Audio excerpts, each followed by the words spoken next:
My name is Ray O'Keefe. I'm an alcoholic. I'm a member of the world-famous Mamaroneck Group.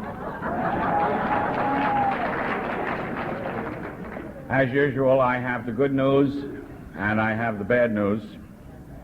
The good news is, for the 10th consecutive time, the committee has rejected my application to speak. The vote of the committee was unanimous. And the bad news is we're going to take up a collection. And the treasurer's committee is among you with large silver urns. And the hotel has asked you to keep it as quiet as possible, because there are a lot of people with hangovers in the building and they don't want to disturb anybody with the clink of coins. While they are taking up the collection, I have some announcements that have been given to me and some announcements that the committee has asked me to make, so I'd wish you'd pay attention to the announcements. First of all, the Lois Wilson look-alike contest has been won by Alan Leidig of the Mamaroneck Group.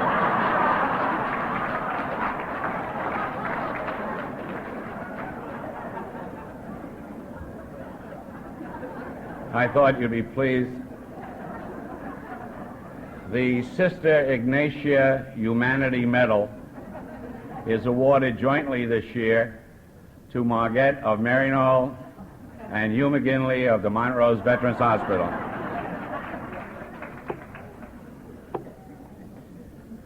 The Pigeon of the Year Award is awarded in absentia to Rodney M. of the Rye Harrison Group, who, in a burst of enthusiasm, deeded his car, his house, his boat, and his wife to his sponsor. His sponsor has very wisely returned the wife as being unfit for use.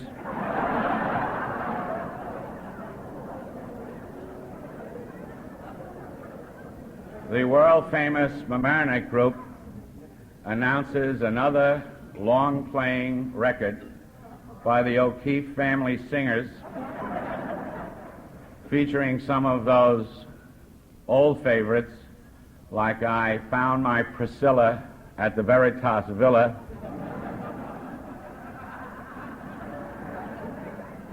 that well-known spiritual, I Ain't Gonna Wet the Bed No More,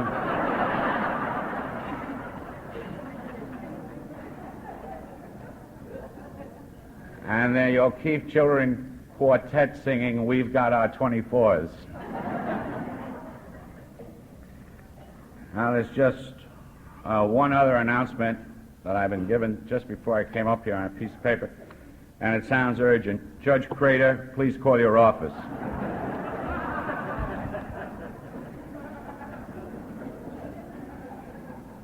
As you know, it is the history and the record of the Unity Breakfast to bring you speakers from all over the United States and Canada. And our speaker this morning has traveled a great distance from the east of Texas. He was very happy to leave the east of Texas and come to New York. He is a 30-year member of Alcoholics Anonymous. He is a very good friend of mine, and I'd like you to welcome Joe from Tyler, Texas. My name is Joe, and I'm an alcoholic. And I feel somewhat abashed to appear before such an august body, an East Texas clod, very unlettered, and it surprises me a great deal. But I'm thrilled beyond words to find that lawyers never tell the truth. Ray has hacked this thing all over the United States, and I think you're going to have to get a new public relations man, because he didn't tell us how really good it was. And since I've gotten off of the plane yesterday, I have been exposed to more love and affection, more of the things that come from our society than I could have well imagined.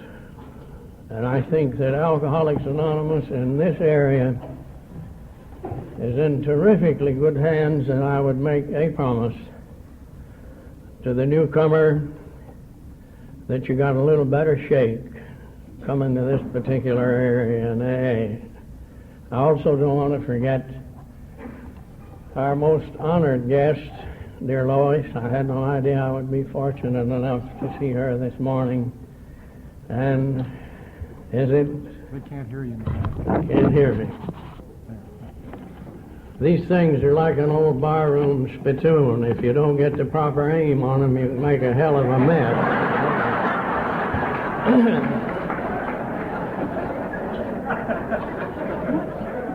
And I am not going to try to put on any airs just because I'm in the midst of so many erudite people. A leopard cannot change its spots. I'm an East Texas clod, and I'm going to prove it to you right now. This is an inside joke.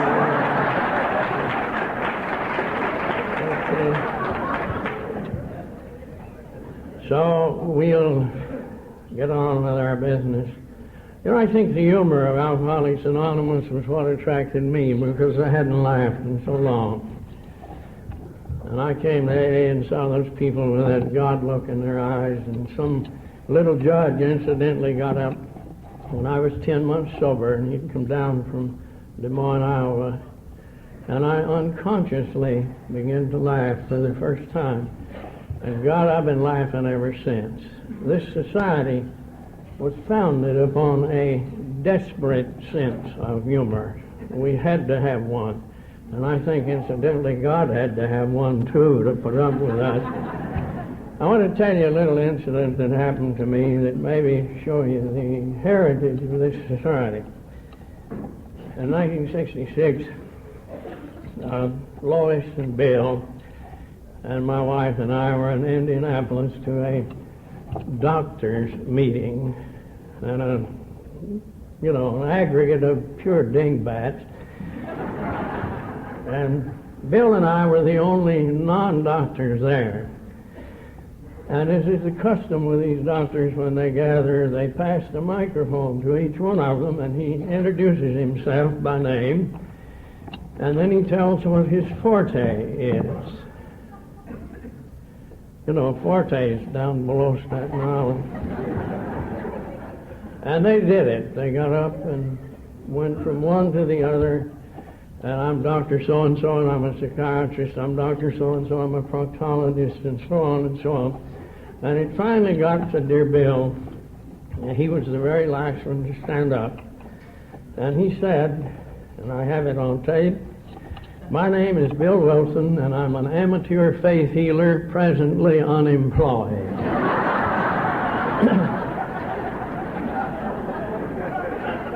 And I think that would indicate the fount that this society has sprung from. But Alcoholics Anonymous, in looking at this crowd this morning, has become very fashionable.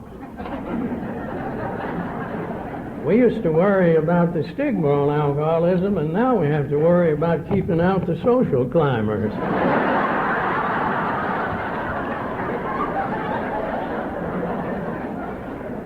Now everybody's attracted by us now. I've just come from Hollywood, where they're writing the script for next season's soap operas. You don't any women watch soap operas, I'm sure. And they're putting alcoholics in the plot out there. I know where we've just replaced 2 bad ovaries and 1 homosexual.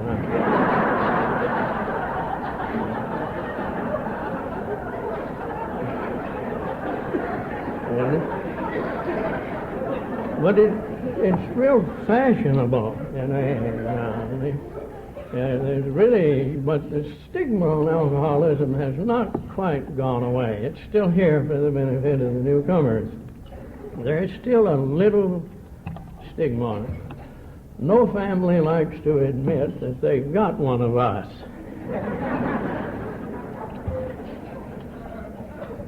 And my family had one of us. You know, at the bridge table they say, "What's that noise I hear in the back room?" "Oh, that's my son. He's an alcoholic, you know." You don't hear that. And they try to explain us away and hide us and cover us up. And they cover us up, and they cover us up. And if not by good fortune, we're able to find this society, ultimately the undertaker covers us up. This has been the history of alcoholism. And I'm thrilled to death to know that today that the alcoholic who comes to Alcoholics Anonymous has a much better chance than I did when I came to AA. I've been around AA. He told you how long I've been sober. I've been around AA for a long time. That's a long time. You can tell by looking at me I've been somewhere for a long time.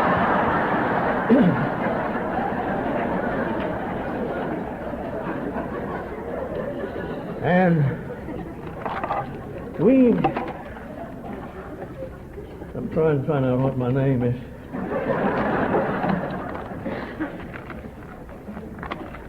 We didn't find it thus when I came to Alcoholics Anonymous some 30 years ago. When I came to AA, there were only 80,000 members worldwide. And in the year 1949, dear Bill wrote a letter to the Grapevine, I believe, and with his far-reaching wisdom and profundity, he said this in that letter to the Grapevine: "There are probably 1 million alcoholics out there somewhere who would come to our society if they only knew what we did." And as I stand here this morning, I have seen that come to pass. We're 1 million strong now, allegedly, and maybe more than that, and in his far-reaching wisdom.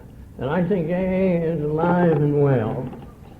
And the old member who has waded through the jungle of misunderstanding and contempt can rest in peace now, because as I look out here, our society is in terribly good hands. I think it's in great hands. And I used to worry about somebody was going to steal AA from me, but this is impossible. I may make a brag, I'm from Texas, and I'll probably make 3 or 4 before I stand down. But I suspect that this thing would be harder to kill than it would be to start. I really would. And I'm awestruck. The further I go, the magnificence. I think if we could see what was actually happening here, it would blind us. I think that God is very wise in His wisdom to keep a closely drawn curtain over the mechanics of our society. I'm going to tell you a little nauseous story here that happens to be about me and what I thought and how I felt. And I like to talk more about how an alcoholic feels. This is the reason that I came to Alcoholics Anonymous.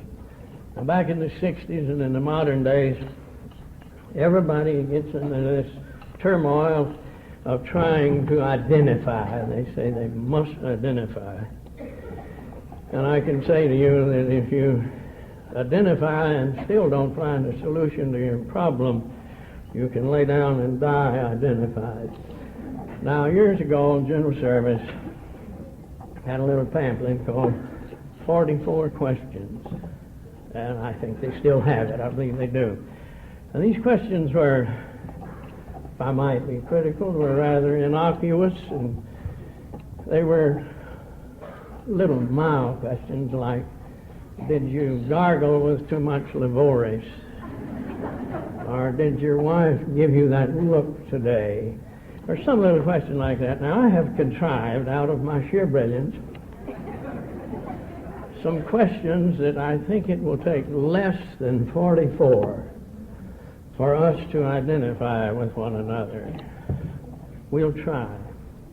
Have you ever had the roof of your mouth sunburned?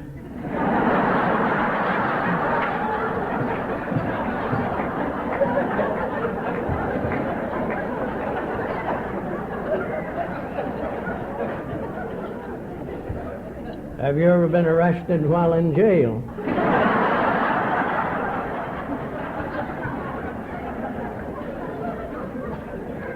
Have you ever been run over by your own car while driving?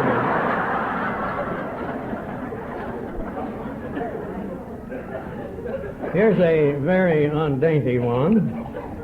Have you ever had malfunction of the zipper?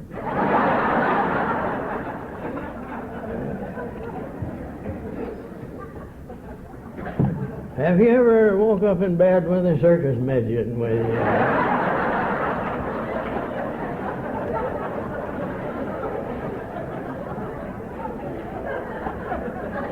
Did you, while I'm on that, did you hear about that midget that was thrown out of the nudist colony because he was going around getting his nose in everybody's business?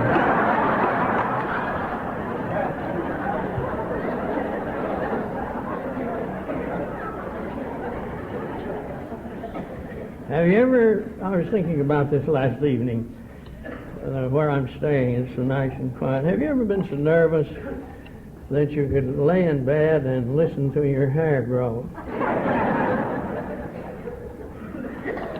Here's one. Has your Al-Anon ever dropped an electric cord in the bathtub with you? Maybe we've gone far enough. I'll give you the last one. Have you ever woke up in the morning feeling rather delicately with the brown whimpers and lose your glasses and wash your teeth with preparation H?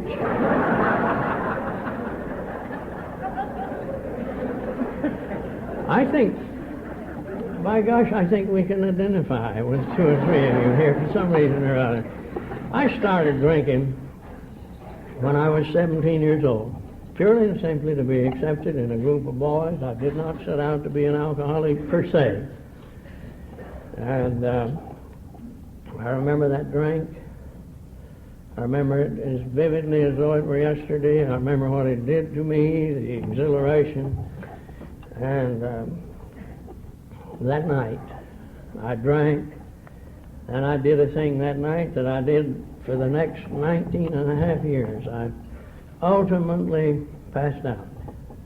I could never, I don't know whether I was an alcoholic, an embryonic alcoholic, or whether I was constitutionally predisposed or not.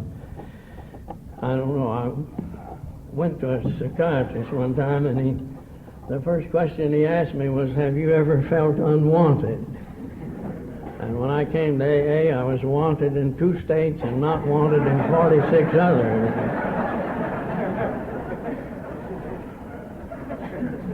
You know, they ask you some of the silliest questions. Society asks an alcoholic questions that you cannot answer.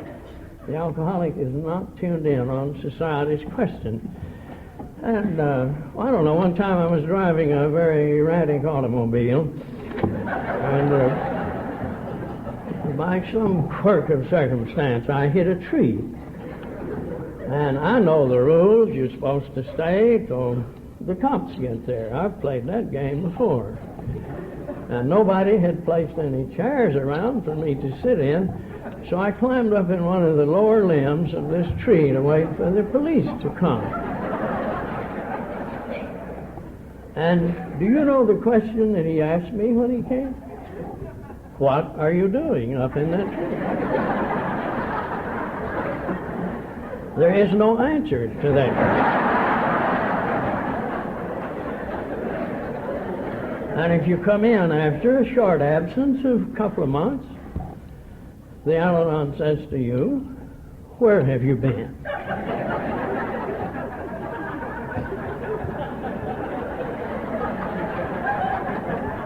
Nowhere?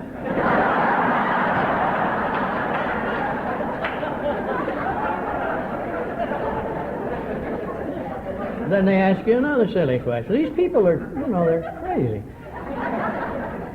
What have you been doing? Nothing? Well, you know and I know that you can't be nowhere and do nothing. And they ask you this. And then they give you that question. It's genius. Sheer genius provoked this question. Have you been drinking? And then they ask you, they see you, and they know that if you're one of us, society takes after you. And then they ask you a lot of silly questions.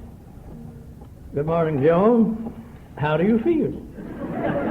Ain't no answer to that. If you're truthful with them, they'll lock you up. If you answer those questions truthfully, you're on your way. And you say, you couldn't say to them, how do you feel? Well, I feel like the back of my head just blew out, you know.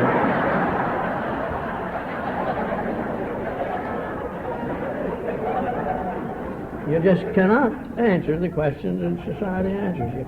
And you ultimately go into the shell, further into the shell, and die in there, unless by some quirk of circumstance somebody can crack her open and ask you one day maybe a question that you can understand that's tuned in on our wavelength, and it's got to be an oddball to do it.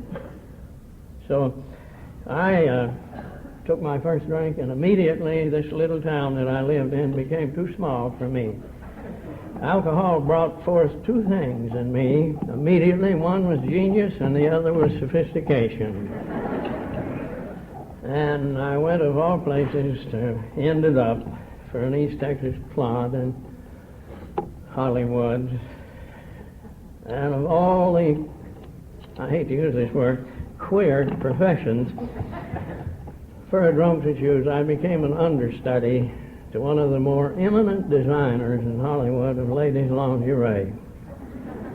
This is where you cut those soft, silk, sleazy, intimate things that the ladies wear. If you got a pinch, I've been gone for a long time. And this is the place where I kind of came face to face with alcoholism and its progressive state. We have a step in Alcoholics Anonymous. I believe it's the second one where it infers that you have a gopher in the garden.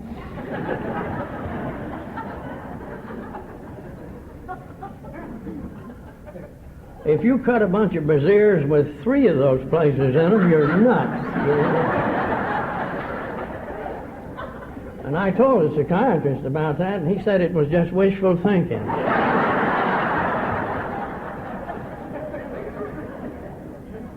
And here's a profession that offered me a lot of opportunities. I'll date myself and also let my ego float around a little bit.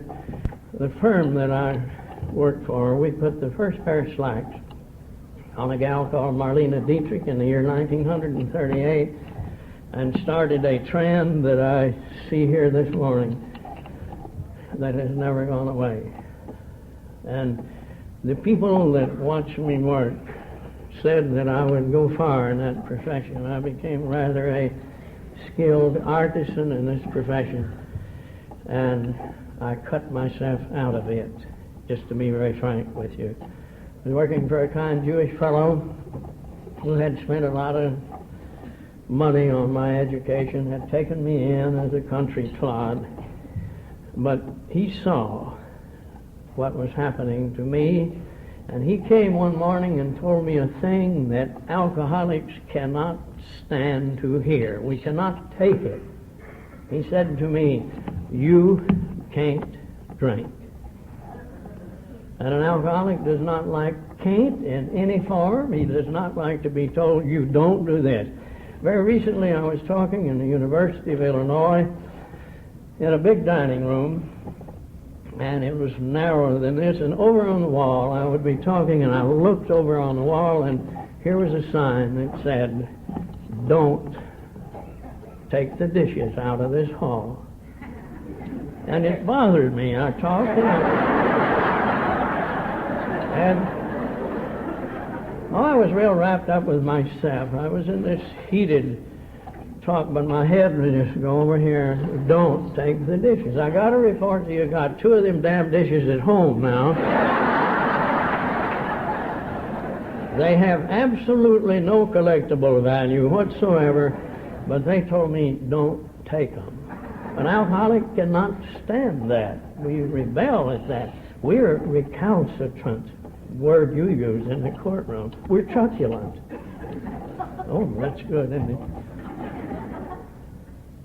And he said to me, you can't drink. And I got out and tried to prove to him that I could, and I proved that I couldn't. He was a very whimsical man, and one morning he came in and said to me, "Good morning, Joe. You're fired." Brevity was a thing with him.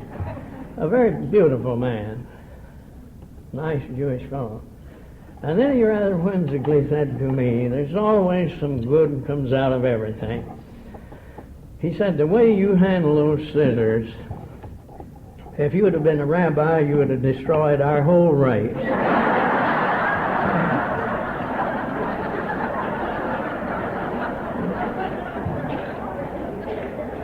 You gotta let that roll around for a little while. First job, first hurt, first humiliation, first indignity. The path of alcoholism leads but to this. And I suspect this was the beginning of a series of these things. I'd love to report to you that I have just retired from my 5th profession. And every one of them that I went into, I have to honestly say to you, I was an absolute fraud. All as a result of being an alcoholic. The war was going on at that time, and God knows that's a long time ago. And I went down to the shipyard and literally bought, with good green money, a plumber's license out the back door of a union hall. And I went into the shipyard as a master plumber. And I was a master fraud. And those were the days, if you remember this with horror, you were frozen to your job. Oh, God. What are they saying to me? You can't quit. They're saying to me. I have a pink document that hangs in my den now that is signed by the United States Department of War Labor, and it prohibits me from working within 25 miles of the city of Los Angeles.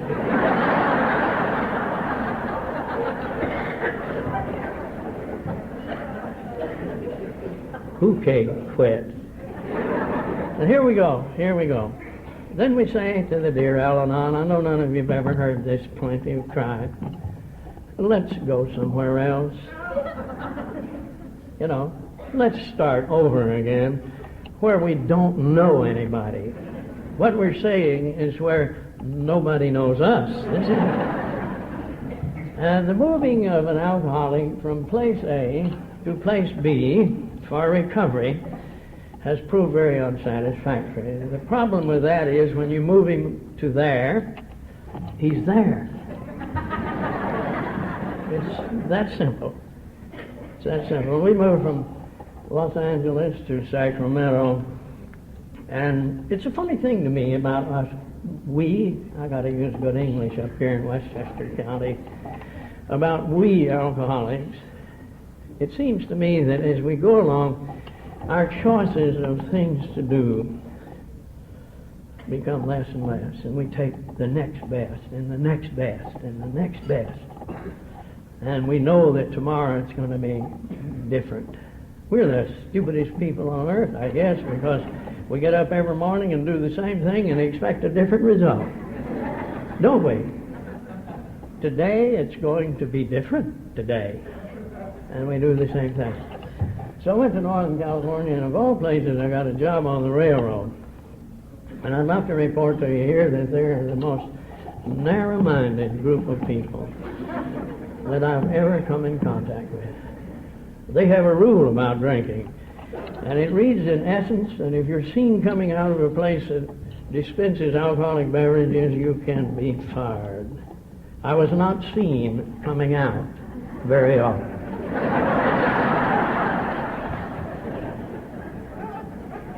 If I came out, I was propelled through the air so fast that you couldn't. There was no identification there. And I guess they had a reason for being that way. Non-alcoholic people are strange, but they have some pretty good reasoning at times or other. And I guess they felt that if a man was drinking, and running one of their trains that something might happen. And I lived in horror of this. They run more than one train on a track, and I'm going to have to be honest with you, I don't know how they do it yet. And I used to sit in the back of a fast-moving passenger train with my watch in my hand, shaking a little, of course, wondering when it was going to happen. And as St. Paul said in this scripture, the things I have feared the most have come to pass. This railroad, maybe if you can follow the vernacular, went from Sacramento, California, over the Sierra Nevada mountains over into Reno, a delightful town. And we had to go up this mountain and down it, and when we got to the top of the mountain, we had to cut our helper engines off, and we did that in a thing called an interlocking system. Beautiful system. Electronically controlled, made by the Sperry Company. And the railroad had the unmitigated effrontery, if you like that word, or the colossal gall, if you like that word, to hang a sign in their depot in Sacramento, and the sign read in essence, read like this, with reference to this interlocking system, it said this, I know you're going to love this, it is physically impossible to make a mistake in that interlocking system.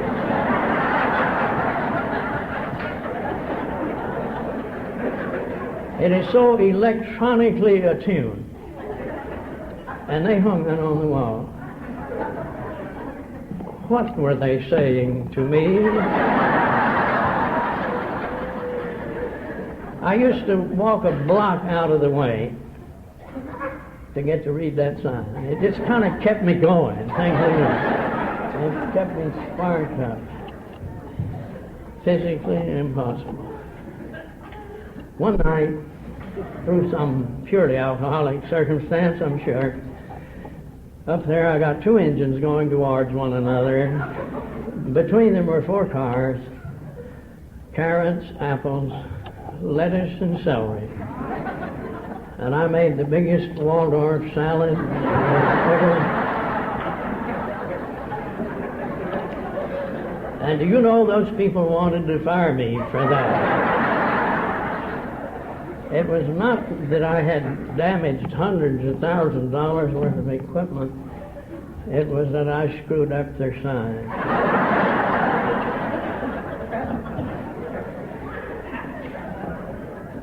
I had another alcoholic representing me at the investigation.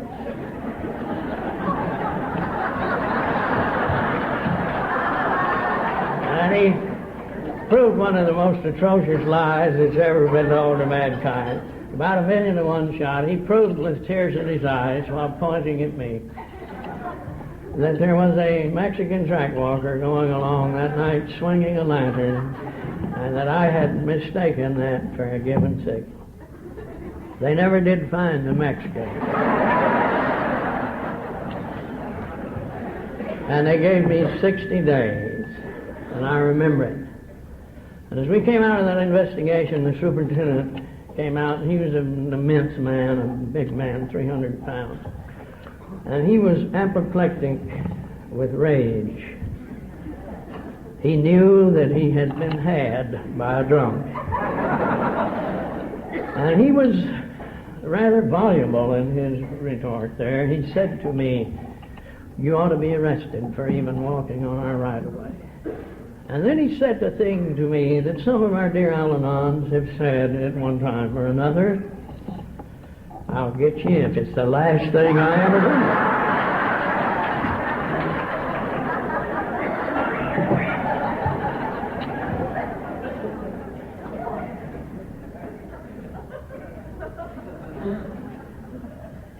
And I started going down. A drunk don't need to ever get by with anything. This leads him into further channels. And I don't know. I can't. I've heard people describe alcoholism so very clearly. I'm not going to try to delineate upon alcoholism, because at the time they started telling me about it, I was ready to quit. Maybe I can tell you what an alcoholic is not. A few months back, I was going out to Las Vegas on a plane to hold services. And there was a fellow got on this plane and did the damnedest thing I believe I've ever seen in my life. Let me tell you what he did. He was an impeccably dressed gentleman. He reeked of affluence.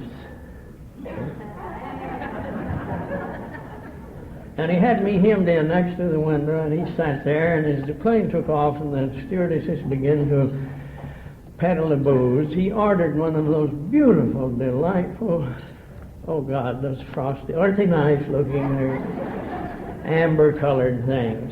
And do you know what he did? He set that drink on his tray and began to read.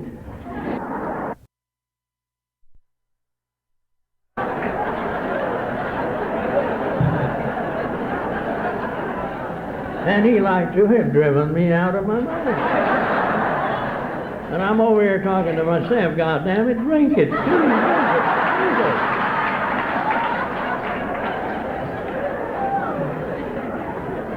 Why in God's name did you order it? Do you know when the stewardess started serving dinner, she picked up part of that drink. Now, the difference is this. She said to me, Mr. Leith, would you like to have a drink? And I said, no, ma'am, I have to be home in February.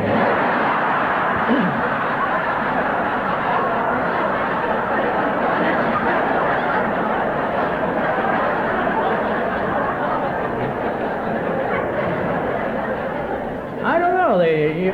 I can't tell you about alcoholism. I was at a seminar not so long ago, and the doctor asked me, the psychiatrist, you know, psychiatry is the fine art of picking the pocket through the scalp.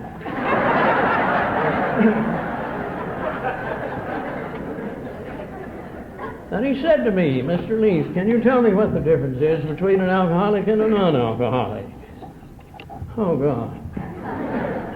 That's some more of those impossible questions. And it took me about 3 minutes to figure it out, and I said to him, you know, I believe that alcoholics drink more than non-alcoholics.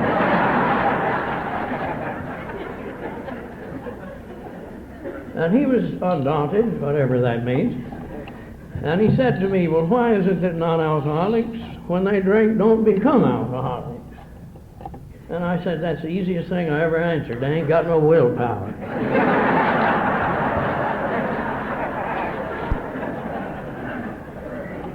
You got to be gutsy to get where we are.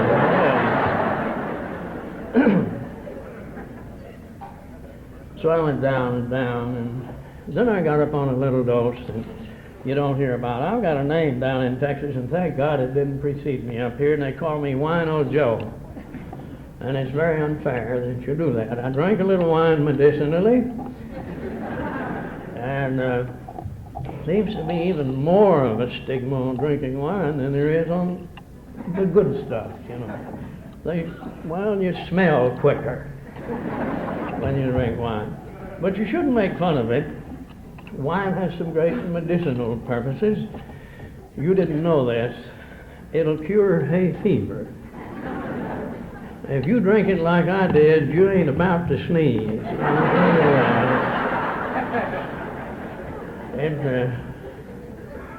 It's a great thing, and I finally got on the wine, and with the reputation that the wine people have in California, I used to step over them going from my hotel to the depot. And I guess my only feeling of compassion for those guys was they didn't have the price of another drink. This was my feeling when I stepped over them.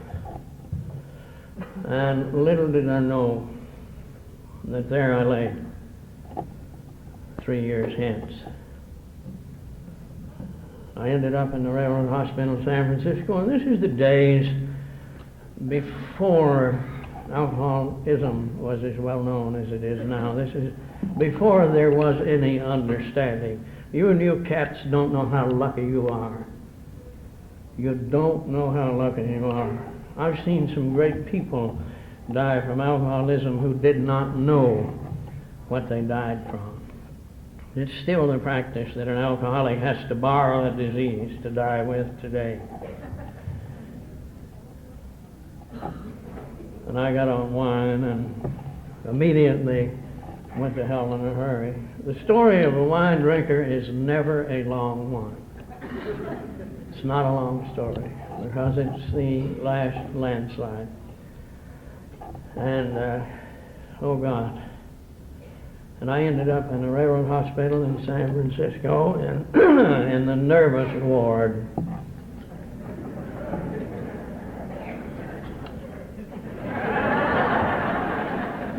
They didn't have any treatment for alcoholism, and those fellows would look at me and as I shook and tried to come out of it. And I learned another little trick in the hospital. I got another little dose. And back in those days, they didn't have what they have today. They couldn't pop you with Valium and Thorazine and all of the fancy, oh God, mood-changing drugs. What a joke. And they gave me a thing called sodium bromide elixir. That's the granddaddy of Nervine. You remember the old patent medicine, Nervine? You know, Aunt Minnie used to sit at home and drink Nervine. They'd say, Aunt Minnie can't come out today, she's nervous. Aunt Minnie was stoned.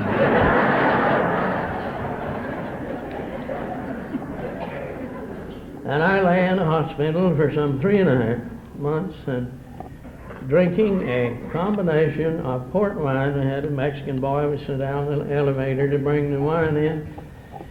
Between drinking sodium bromide elixir and wine and letting them run concurrently, and they finally threw me out of that hospital. I knew I was in there for the winter, and finally a psychiatrist came to me one day and said, "You got to go. You got to make room for some sick people in this hospital." I'd been going around cheering up some of the patients.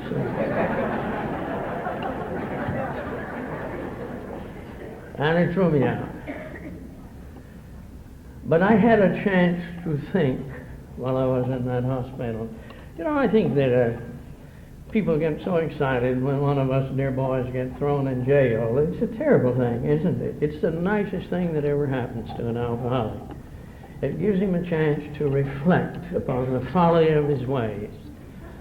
And the good thing about being in jail is if you're working strenuously on a problem and you don't finish it today, you can work on it tomorrow. And that's what you get for being in jail.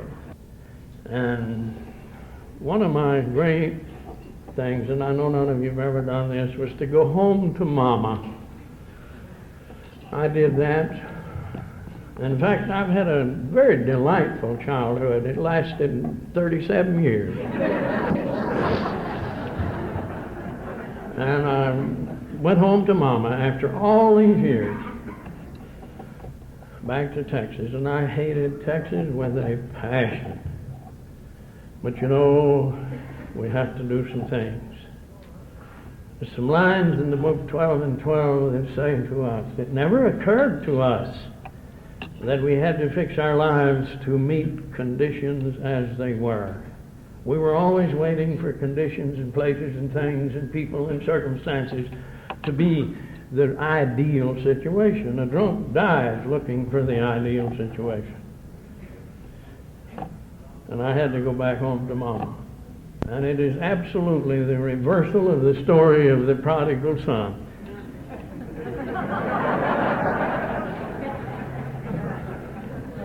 They saw him coming from afar.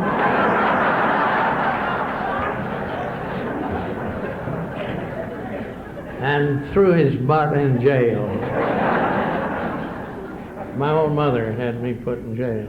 Now, this is the smart guy, the resourceful boy, the fellow from Hollywood and Beverly Hills, the guy with all the answers. This guy, to go home and the respect that they showed me, to throw me in this hot county pokey.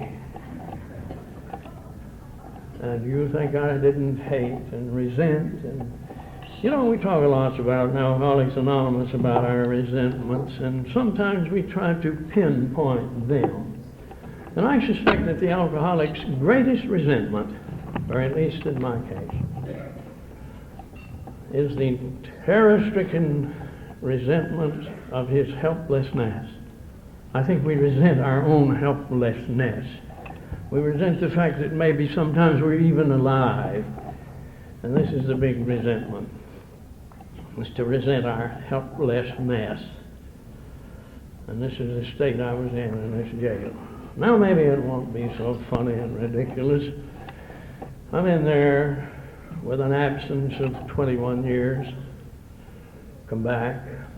One Monday morning there came a fellow to my cell who I had never seen before and asked for me by name. And if you want to get involved in the book Alcoholics Anonymous and start playing with words, in the book Alcoholics Anonymous, the word approach is in there 28 times. And in chapter 7, the word search out and discover is in there once, out of context. And this fellow came to me, and if you don't remember anything else I say up here today, remember this one word. He came to me unsolicited. And if you dingbats had waited for me to roll over and bark to get into AA with my ego and with my false pride, I would have had to die. You're looking at a man who would have had to die in resentment. And this guy came to see me unsolicited. And I'm fortunate in that respect that I stand here today, because I just happened to be standing in the right place at the right time. This guy had read the first paragraph of chapter 7 in our book, and I shall read it to you. It's very short. Practical experience shows us that the surest immunity against drinking is intensive work with other alcoholics. Dear Bill wrote that. Then he makes you a promise, makes a statement. This works when all other activities fail. When your prayer group blows it, when your transcendental meditation group blows it, when your sitting and touching group blows it,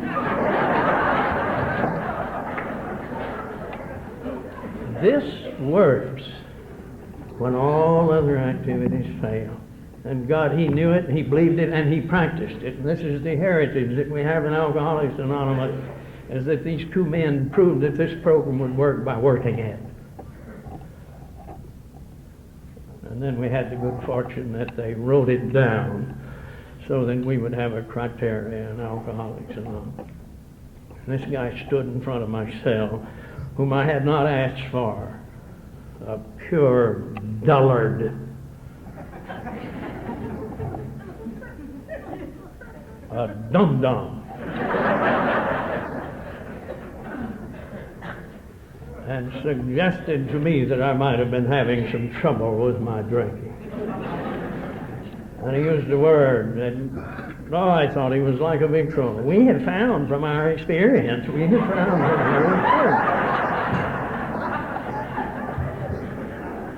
and the dirty bastard wouldn't let me talk about me. And he stood there and gave me the pitch of Alcoholics Anonymous, as delicately and as carefully as a mother nursing a child.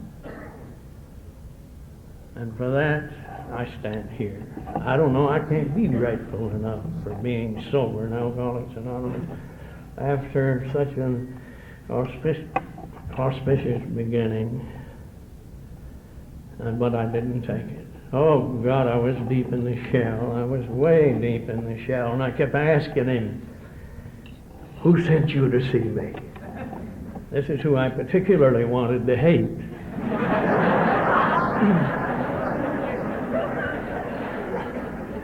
I went to see a guy down in Texas not so long ago, and he was rolled up with a bed sheet all rolled up like a pencil. And he looked up at me with them bloodshot eyes, and he said, who turned me in to that outfit? and I know just exactly how he feels. Who sent you to see me? And you know, the thing that maybe brought me to AA, maybe the thing that boggled my mind, was the fact that I could not make him react. Everybody I'd ever dealt with before this, I'd cut them and knife them and jab them and stick them with this exceeding brilliance of mine. And that son of a bitch would not move. We found from our experience.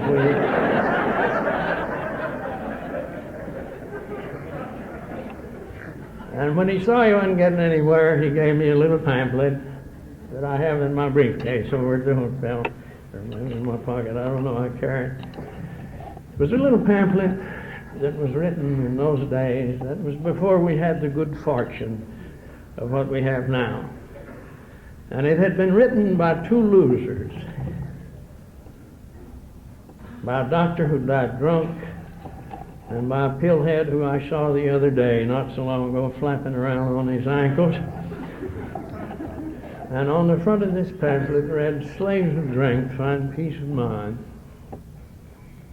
And he put his name and his address on the back of that pamphlet, and as unconcerned as he had been waiting for a stoplight, he looked over his shoulder and said to me, "If you ever need us, call us." And with that he went.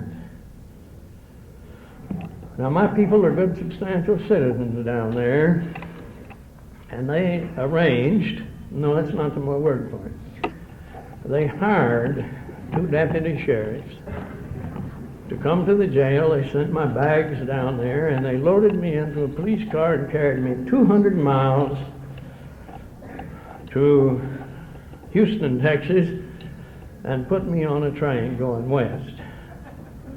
This is what we euphemistically talk about in Al-Anon as releasing him with love. And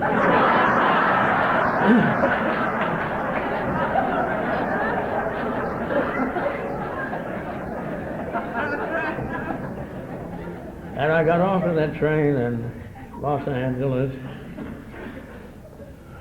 and I kind of set up shop in one of the toilets, and some smart guy said, "You got to get out of here. This train goes both ways, and you can't live in here." And when I got up to walk, I couldn't. No, that's never happened to any of you.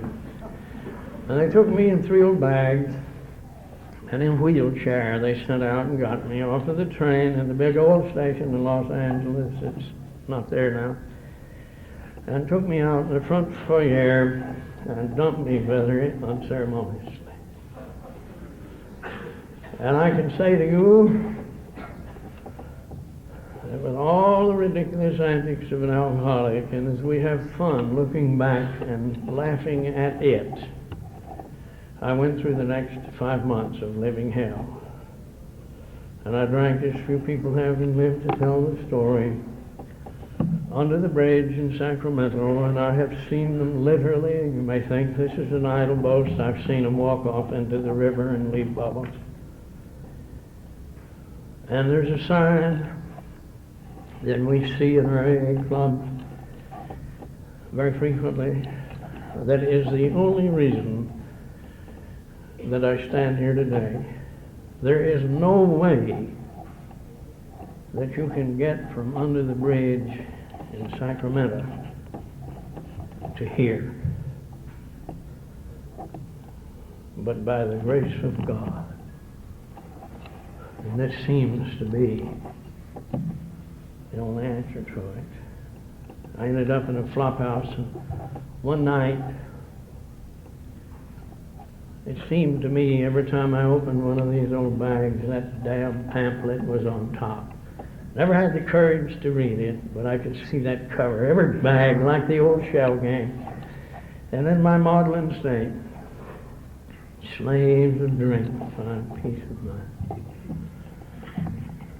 And I did the thing I suspect that may be the ticket punching idea into this society. I said these words, which seemed to be the only requisite: God help me.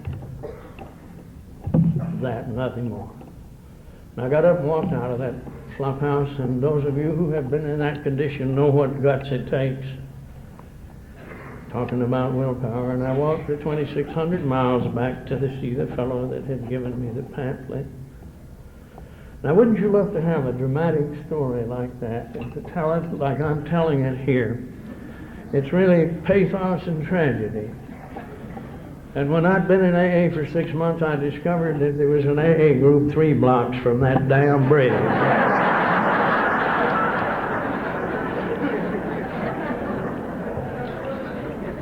That'll blow you. And I went to AA.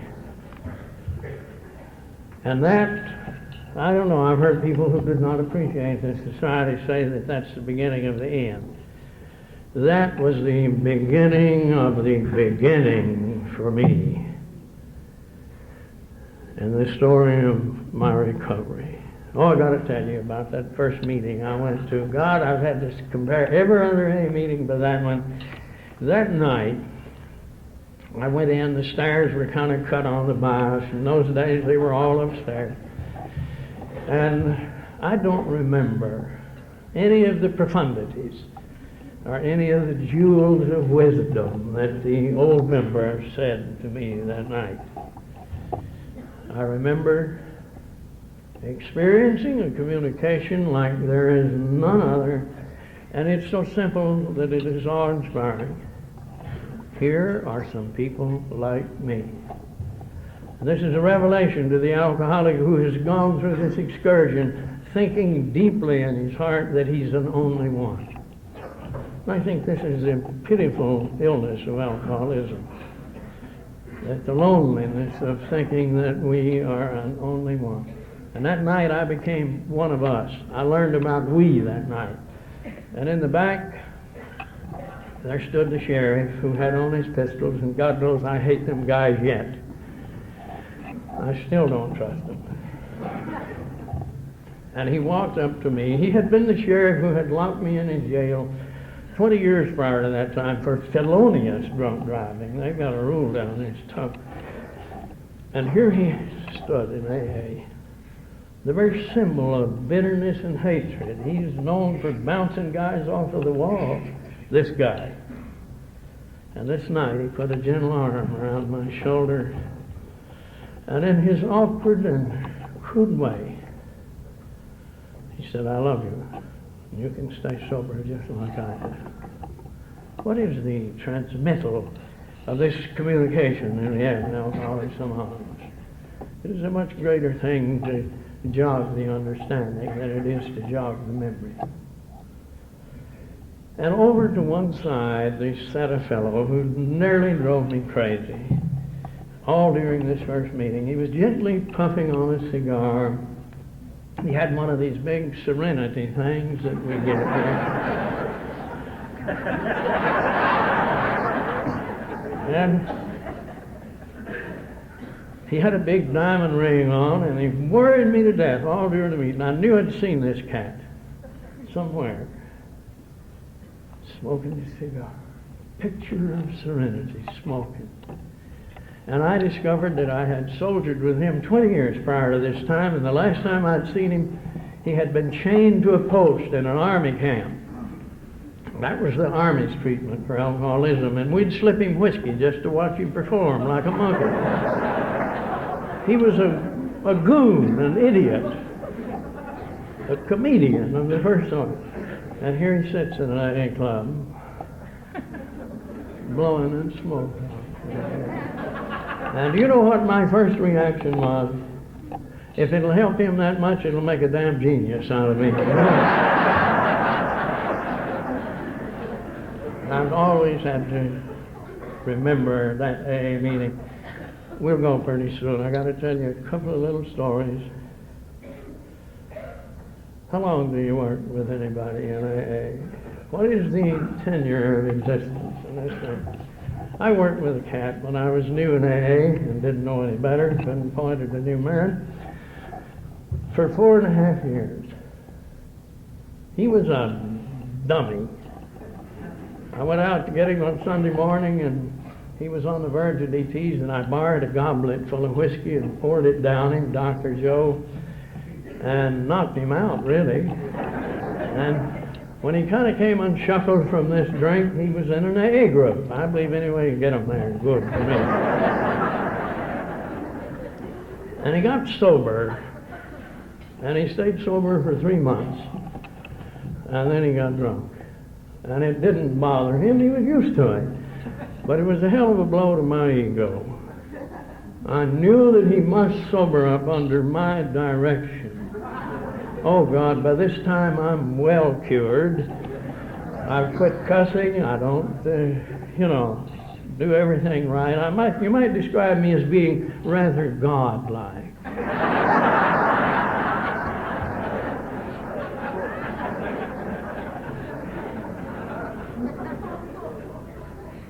And he got drunk, and I went and got him again, brought him back. This went on for 4.5 years. And I kind of, I made a side project out of him. I used to pray about him and say, God, you've been watching the sparrows too much to give me this one, I'll tell you. And I worked with him, and he had another affectation I know none of you have ever had. He'd go to faraway places and call me collect. To tell me that he was drunk. And about 12 years ago, he got on for him what was his last drunk. And he called another fellow from our group who's not near as smart as I am. And he went out and talked to that bastard 10 minutes, and he's been sober ever since.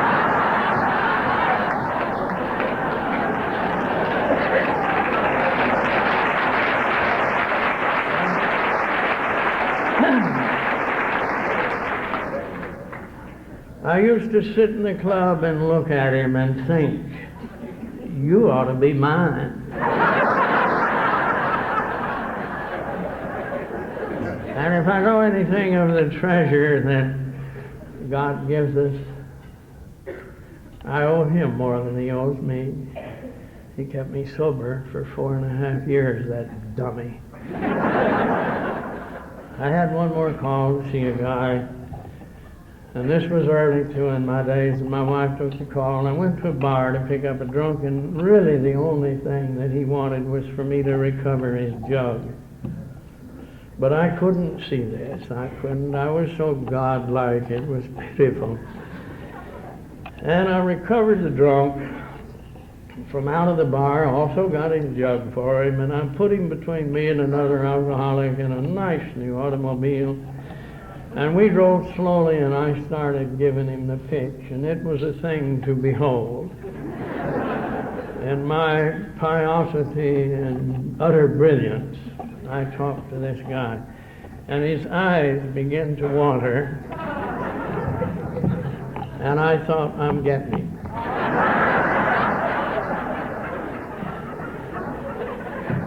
And as we drove further along, and I talked with further piosity, he gently lay his head over on my shoulder. And I knew I had him. Did you ever hear of a drunk puking silently?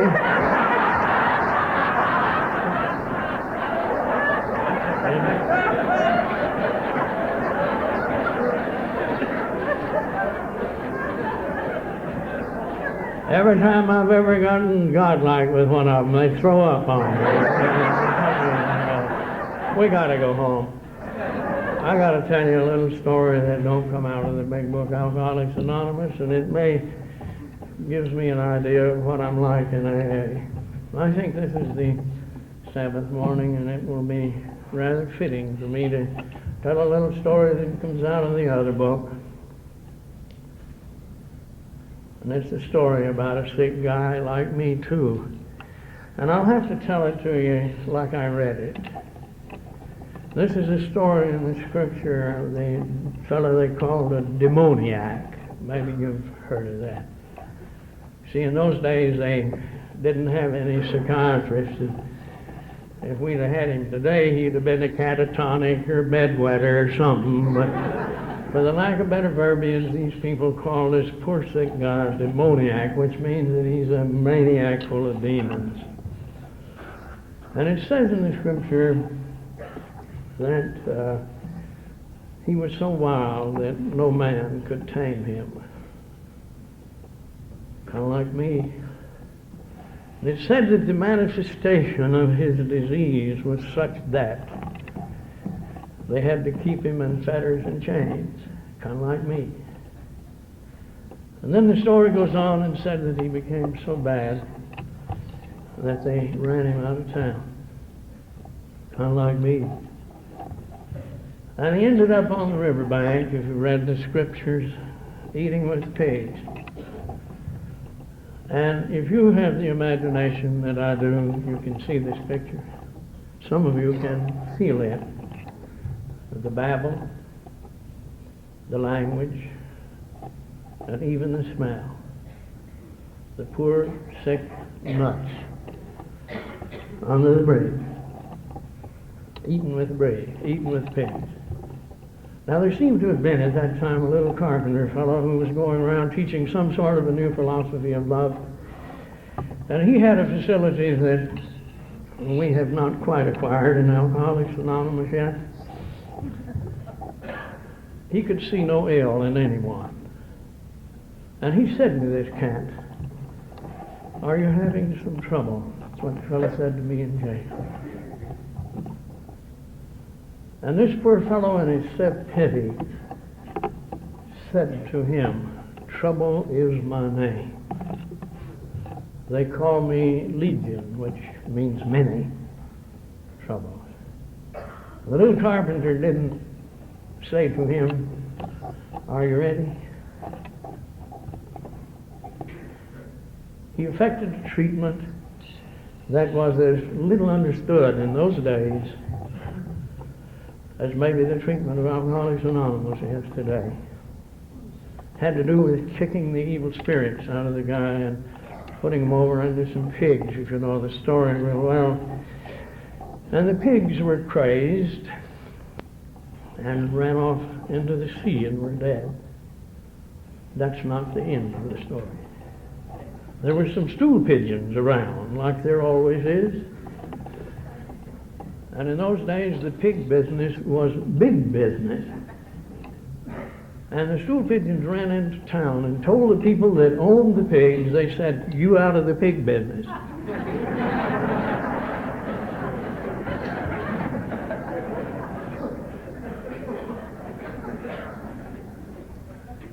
And they were so incensed, as the story goes, that they came en masse to see what had happened.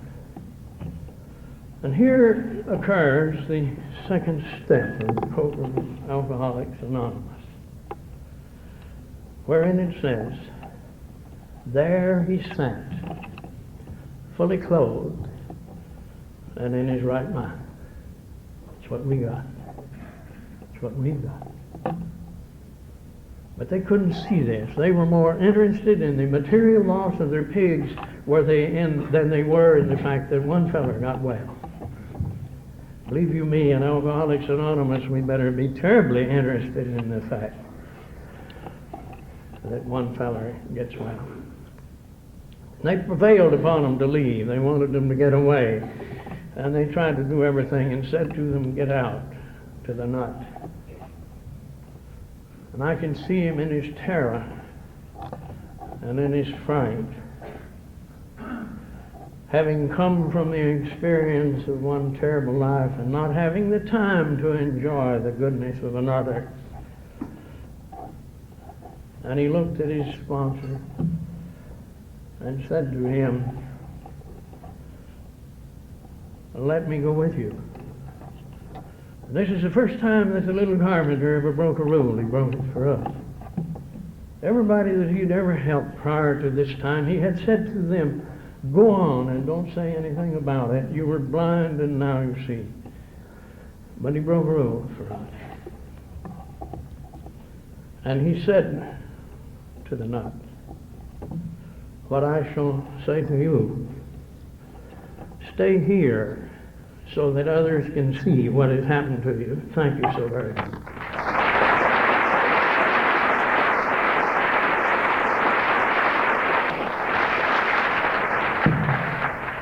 We'd like to give you a framed copy of the promises that are in our big book, which are on everybody's place, and you get the framed one.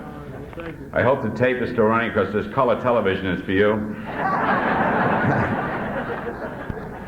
And we cannot thank you enough for coming up here to Westchester from East Texas and bringing with you the unique message and the great love that you've given us all this morning. We are always fortunate at our breakfasts in that with us this morning is the First Lady of Alcoholics Anonymous, Lois Wilson, and I'd ask Lois to come up and lead us in the Lord's Prayer. Thank you so much. Our Father, who art in heaven, hallowed be thy name. Thy kingdom come, thy will be done, on earth as it is in heaven. Give us this day our daily bread, and forgive us our trespasses, as we forgive us. And lead us not into temptation, but deliver us from evil. For thine is the kingdom, and the power, and the glory, forever and ever. Amen. Thank you.